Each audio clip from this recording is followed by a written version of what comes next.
আসসালামু আলাইকুম ওয়া রাহমাতুল্লাহ। সুধী দর্শক, দেশের প্রধান প্রধান দৈনিক পত্রিকার শিরোনামে উঠে আসা আন্তর্জাতিক খবরগুলোর মধ্যে শুরুতেই থাকছে রাশিয়ার 4 বিমানবন্দরে ইউক্রেনের ড্রোন হামলা, 40 যুদ্ধ বিমান ধ্বংস। ইউক্রেন রাশিয়ার মধ্যে ইস্তাম্বুলে শান্তি আলোচনা শুরু হচ্ছে। যুদ্ধবিরতি নিয়ে রাশিয়ার আন্তরিকতা।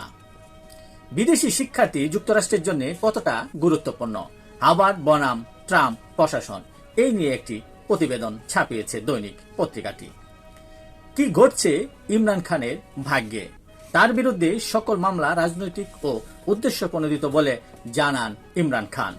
এর জন্য তিনি সেনা কর্মকর্তা ও বিদেশি ষড়যন্ত্রকে দায়ী করেন। গাজার পানকেন্দ্রে ইসরায়েলি সেনাদের গুলিতে 30 ফিলিস্তিনি নিহত। মার্কিন প্রতিরক্ষামন্ত্রী অপমানজনক মন্তব্য করেছেন, অভিযোগ চীনের। চীনকে ইন্দো প্যাসিফিকের প্রতি হুমকি হিসেবে মন্তব্য করেন মার্কিন প্রতিরক্ষামন্ত্রী, আর এতে চীনের প্রতিক্রিয়া জানান বা ব্যক্ত করেন যে তারা এই বিষয়টিকে চীন হুমকি হিসেবেই দেখছে।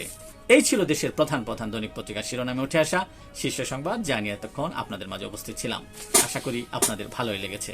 আজকের মতো এখানেই, আবারও দেখা হবে আগামীকাল অন্য কোনো গুরুত্বপূর্ণ বিষয় নিয়ে। সে পর্যন্ত অবশ্যই ভালো থাকবেন, সুস্থ থাকবেন। আসসালামু আলাইকুম ওয়া রাহমাতুল্লাহ।